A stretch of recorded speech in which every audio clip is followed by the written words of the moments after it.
Salut les amis, c'est William, bienvenue au sein de cette nouvelle vidéo dans laquelle j'aimerais vous donner des clés concrètes, des techniques et vous faire comprendre comment arriver à mémoriser plus facilement les choses autour de vous.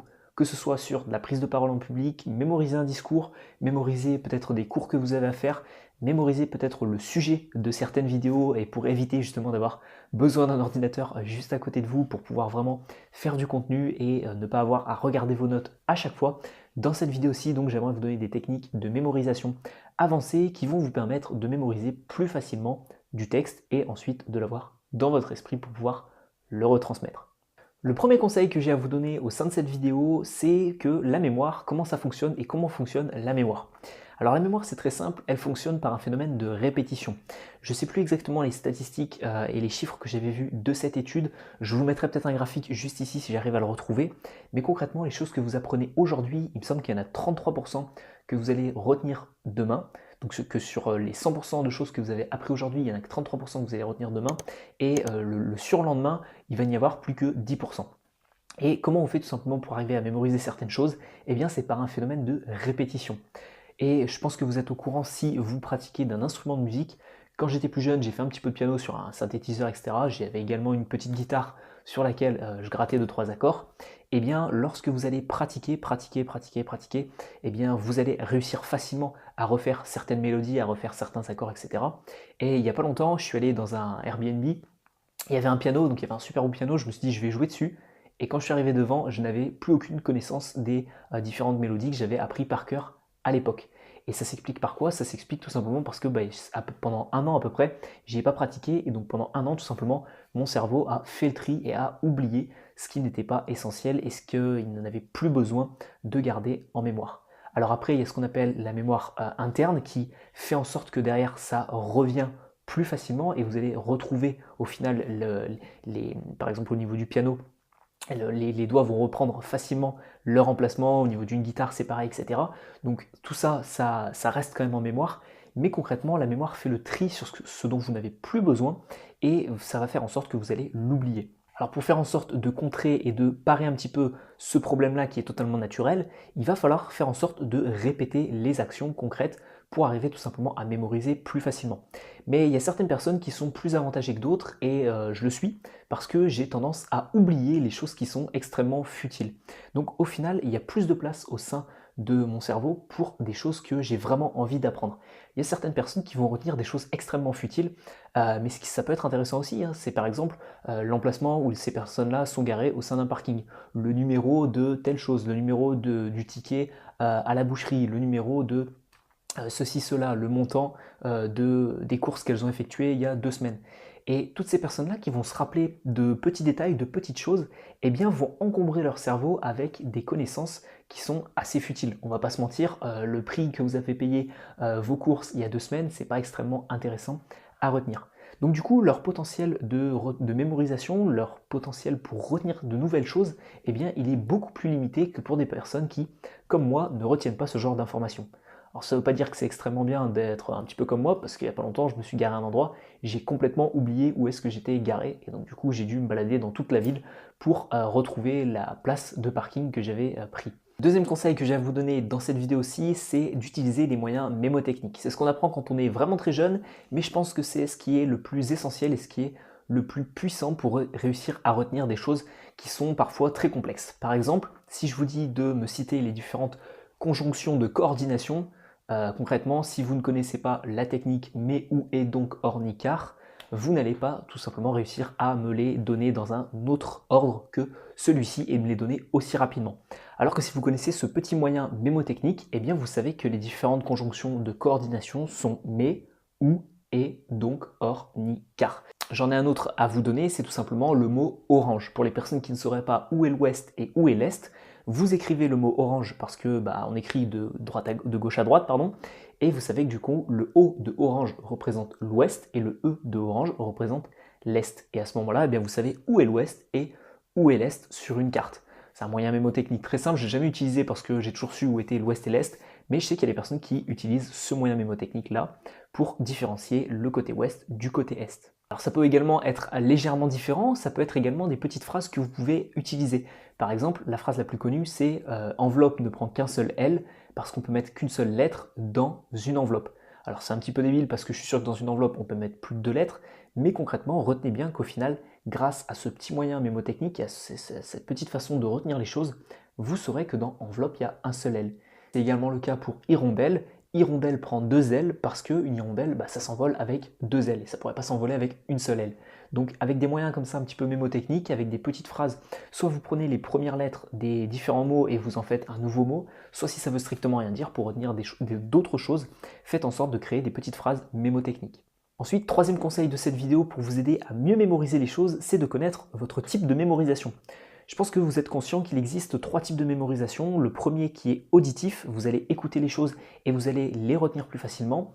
Le deuxième type de mémorisation, c'est purement visuel, c'est ce que je suis majoritairement. C'est-à-dire que lorsque j'étais vraiment à l'école, quand j'étais très petit, je revoyais, quand je faisais des devoirs, je revoyais où était chaque calcul, où était chaque phrase au sein de mes cahiers. J'arrivais à m'imaginer où était tout simplement la phrase dans mon cahier. Par exemple, sur un schéma, j'arrivais à revoir le schéma tel que je l'avais appris.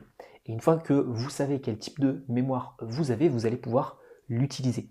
Donc vous avez la mémoire auditive, vous avez la mémoire visuelle et vous avez la mémoire à la main, le tactile. C'est 3 différents types de personnes et si vous savez quel est votre type de mémoire, vous allez pouvoir utiliser les techniques suivantes. Pour les personnes qui sont visuelles, je vous recommande de regarder vraiment les choses, de faire quelque chose de très visuel, donc avec des couleurs, etc. et de retravailler tout ça pour faire en sorte que ce soit un maximum lisible pour vos yeux. Pour les personnes qui sont auditives, je vous recommande 2 méthodes différentes. La première, c'est bien évidemment de vous enregistrer, de vous écouter, de vous enregistrer et de parler à haute voix. Ça permettra à votre oreille de mieux retenir les choses. Et deuxièmement, ensuite, d'écouter l'enregistrement que vous avez fait. Donc vous prenez votre téléphone, vous prenez votre smartphone, vous mettez le dictaphone, vous enregistrez, vous allez parler à haute voix, ça va vous permettre de vous entendre et donc de retenir les choses. Et ensuite, vous allez vous écouter. Et enfin, pour le troisième type de personnes qui sont tactiles, je vous recommande tout simplement d'écrire cette fois-ci, que ce soit vos cours, votre discours, etc. pour arriver à le retenir plus facilement. Soit vous le tapez à l'ordinateur, mais moi personnellement, ce que j'aime bien faire, c'était l'écrire à la main, malgré que ce ne soit pas mon type de mémoire prioritaire au sein des 3 types de mémoire. Je ne pense pas que tout le monde soit d'un seul type de mémoire, je pense qu'on est un assemblage des 3, et je pense que c'est intéressant de savoir un petit peu quel est en majeure partie le type de mémoire qui vous correspond. Le quatrième et dernier point de cette vidéo-ci, c'est tout simplement de créer des associations entre différents mots, entre différents termes, et de créer des liens logiques. Alors c'est une technique que j'emploie notamment en anglais, lorsque j'apprends les nouveaux mots en anglais, tout simplement je vais essayer de me rappeler d'autres choses ou des endroits où j'ai déjà vu ces mots-là. Et pour vous donner 2 exemples très concrets, il y a un jeu qui s'appelait Cut the Rope. J'y jouais il y a de ça une dizaine d'années. Le but était tout simplement de couper une corde et de faire en sorte qu'il y ait un petit bonbon qui tombe dans la bouche d'un petit monstre. Et le jeu s'appelait Cut the Rope, donc couper la corde. Et quand j'ai appris que le mot corde se disait rope en anglais, j'ai tout de suite compris pourquoi ça s'appelait Cut the Rope.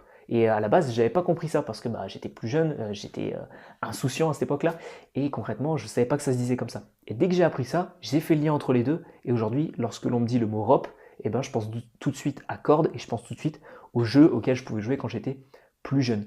Ça peut être également le cas sur je pense que si aujourd'hui je vous demande comment on dit fourmi en anglais, vous saurez me répondre. Je pense que si aujourd'hui je vous demande comment on dit chauve-souris en anglais, vous saurez aussi me répondre. Araignée en anglais, vous saurez aussi me répondre. Parce que vous avez 3 super-héros qui sont connus de la plupart des personnes qui regarderaient un petit peu des films en anglais: Batman, Ant-Man et Spider-Man. Fourmi, araignée et chauve-souris.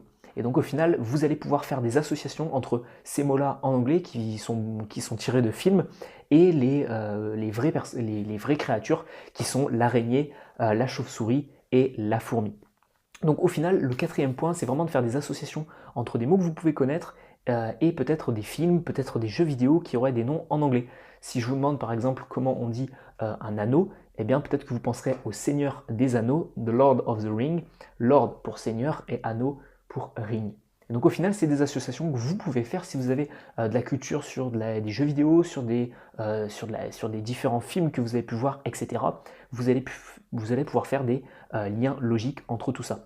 Et ça peut être également le cas sur la langue française. Je vous recommande, dès que vous trouvez un nouveau mot, peut-être de faire une association avec d'autres mots que vous connaissez. Enfin, pour terminer cette vidéo, pour la conclure rapidement, parce que je pense qu'elle commence à être un petit peu longue, j'aimerais vous donner vraiment l'essentiel à mon sens pour retenir et pour mémoriser.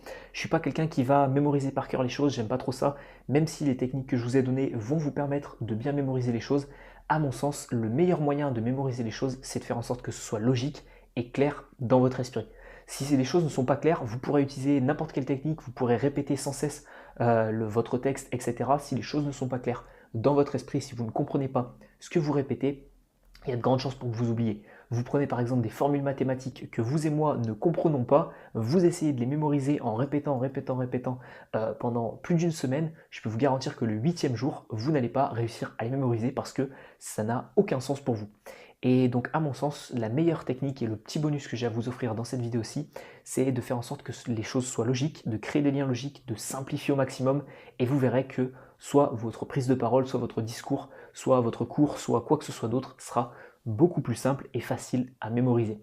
Si vous n'avez pas la possibilité et si vous n'avez pas l'emprise sur, et si vous n'avez pas la possibilité de simplifier ces choses-là parce qu'on vous oblige à apprendre quelque chose de très dense et de très gros et de très volumineux à apprendre, malheureusement, utilisez cette technique, mais faites en sorte au maximum de comprendre la chose. Voilà, on arrive donc au terme de cette vidéo. J'espère que ces 4 principes et ce petit bonus vous auront permis de comprendre comment mémoriser les choses plus rapidement.